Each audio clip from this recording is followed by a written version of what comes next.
కొద్దిమునిటి అన్న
నామినేషన్ కార్యక్రమానికి వాటి తరఫున యూత్ అలాగే మహిళలు అందరూ 1000 మంది వరకు ఇక్కడి నుంచి ఆయన నామినేషన్ కానీ బయలుదేరాం. మేము ఈరోజు మంచి కోపం పెట్టుకొని నామినేషన్ చేసి 30,000 మెజార్టీతో వాసులను గెలిపించుకుంటామని గ్యారెంటీ ఇస్తున్నాం. ఎందుకంటే ప్రజల్లో ఆయనకున్న ఆధారం ఎంత అంత కాదు. అలాగే జగన్మోహన్ రెడ్డి చేసే పథకాలు మా అంతా అండగా ఉంది. మేము ధైర్యంగా ఎక్కడికైనా వెళ్ళి మేము ఏ విషయమైనా చెప్పగలుగుతున్నాం.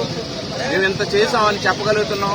ప్రత్యర్థులు ఒక్క మాట కూడా చెప్పలేకపోతున్నారు. ఎందుకంటే వాళ్ళు ఏమీ చేయలేదు బట్టి మనం చేసాం బట్టికి. కాబట్టి ఈరోజు మా టీం అంతా యూత్, మా లీడర్స్, కార్యకర్తలు అందరూ బయలుదేరి ఆయన నామినేషన్ బయలుదేరుతున్నాం.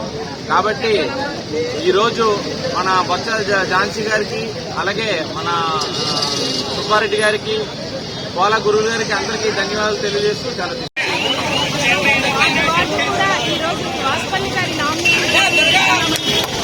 కోలాహలంగా సంతోషంతో బయలుదేరుతాము. అదే ఆనందంతో ఈరోజు అందరూ వెళ్తున్నాము. ఎందుకంటే మా అందరికీ కూడా ఎంతో ఉత్సాహంగా తెలుసు మంచి మెజార్టీతో గెలుస్తారని. మరి ఆయన చేసిన సేవలే ఆయనకి మంచి పేరైతే ఉంది. మరి అలాంటి ఆయన మంచిగా గెలిచి మేమందరం కూడా విజయంలో ఉన్నట్టు మేము భావించుకుని ఈరోజు వెళ్ళడం జరుగుతుంది.